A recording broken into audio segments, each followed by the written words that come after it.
முதல் வாசகம் சாமுவேல் 2ஆம் நூல் அதிகாரம் 18 திருவசனங்கள் 9 முதல் 10, 14, 24 முதல் 25 மற்றும் 30 மற்றும் அதிகாரம் 19 திருவசனம் 3. அப்சலோம் தாவீதின் பணியாளரை எதிர்கொள்ள நேர்ந்தது. அவன் ஒரு கோவேறு கழுதை மீது ஏறி வந்து கொண்டிருந்தான். அது ஒரு பெரிய கருவாலி மரத்தின் அடர்த்தியான கிளைகளுக்கு கீழே சென்று கொண்டிருந்தது. அப்போது அவனது தலை கருவாலி மரத்தில் சிக்கிக்கொள்ள அவன் விண்ணுக்கும் மண்ணுக்கும் இடையே தொங்கினான். அவன் ஏறி வந்த கோவேறு கழுதை முன்னே சென்று விட்டது. இதை கண்ட ஒரு வீரன் யோவாபிடம் சென்று, இதோ அப்சலோம் கருவாலி மரத்தில் தொங்குவதை கண்டேன் என்று கூறினான். உன்னோடு இவ்வாறு நான் நேரத்தை வீணாக்க மாட்டேன் என்று சொல்லிவிட்டு யோவாபு தம் கையில் 3 ஈட்டிகளை எடுத்து சென்று உயிருடன் கருவாலி மரத்தில் தொங்கிக் கொண்டிருந்த அப்சலோமின் நெஞ்சில் அவற்றை பாய்ச்சினார். அப்போது தாவீது இரு வாயில்களுக்கும் இடையே அமர்ந்து கொண்டிருந்தார். காவலன் மதிலின் வாயிலுக்கு மேல் ஏறி நின்று கண்களை ஏறெடுத்து பார்த்தான். ஓர் ஆள் தனியாக ஓடி வருவதை கண்டான். காவலன் குரல் எழுப்பி அரசரிடம் கூற, அரசர் தனியாக வந்தால் அவனிடம் நற்செய்தி உள்ளது என்றார். அந்த ஆள் இன்னும் அருகில் வந்து கொண்டிருந்தான். அரசன் அவனை நோக்கி, விலகி அங்கே நில் என்று கூற அவனும் விலகி நின்றான். அரசர் தம் மகனுக்காக அழுது புலம்புவதாக யோவாபுக்கு அறிவிக்கப்பட்டது. அரசர் தம் மகனுக்காக வந்திருக்கிறார் என்று வீரர்கள் அனைவரும் கேள்விப்பட்டதால் அன்றைய வெற்றி அனைவருக்குமே ஒரு துக்கமாயிற்று. போரிலிருந்து புறமுதுகு காட்டி வெட்கத்தோடு ஓடுபவர்களைப் போன்று அன்று வீரர்கள் நகருக்குள் யாரும் அறியாமல் நுழைந்தார்கள். அரசர் தம் முகத்தை மூடிக்கொண்டு, என் மகன் அப்சலோமே, அப்சலோமே, என் மகனே, என் மகனே என்று குரல் எழுப்பி அழுது கொண்டிருந்தார். இது ஆண்டவரின் அருள்வாக்கு. இறைவா, உமக்கு நன்றி. மார்க் எழுதிய நற்செய்தி அதிகாரம் 5 திருவசனங்கள் 21 முதல் 43 வரை. இயேசு படகேறி கடலை கடந்து மீண்டும் மறுகரையை அடைந்ததும் பெருந்திரளான மக்கள் அவரிடம் வந்து கூடினர். அவர் கடற்கரையில் இருந்தார்.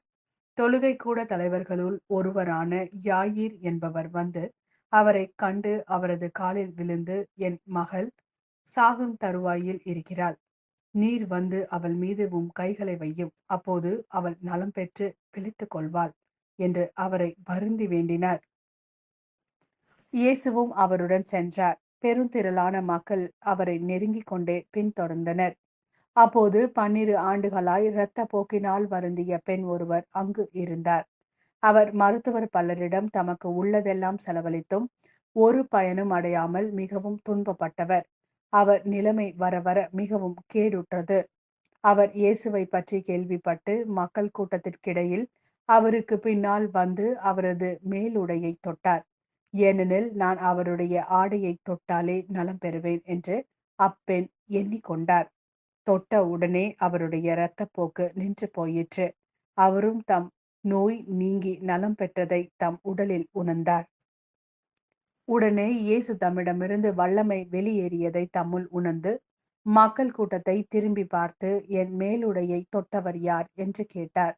அதற்கு அவருடைய சீடர்கள் அவரிடம், இம்மக்கள் கூட்டம் உம்மை சூழ்ந்து நெருக்குவதைக் கண்டும் என்னை தொட்டவர் யார் என்கிறீரே என்றார்கள். ஆனால் அவர் தம் மேலுடையை தொட்டவரை காணும்படி சுற்றிலும் திரும்பி பார்த்து கொண்டிருந்தார். அப்போது அப்பெண் தமக்கு நேர்ந்ததை அறிந்தவராய் அஞ்சி நடுங்கிக் கொண்டு அவர் முன் வந்து விழுந்து நிகழ்ந்தது அனைத்தையும் அவரிடம் சொன்னார். இயேசு அவரிடம், மகளே, உனது நம்பிக்கை உன்னை குணமாக்கிற்று. அமைதியுடன் போ, நீ நோய் நீங்கி நலமாய் இரு என்றார். அவர் தொடர்ந்து பேசிக் கொண்டிருந்த போது தொழுகை கூட தலைவருடைய வீட்டிலிருந்து ஆள்கள் வந்து அவரிடம், உம்முடைய மகள் இறந்து விட்டாள். போதகரை ஏன் இன்னும் தொந்தரவு செய்கிறீர் என்றார்கள்.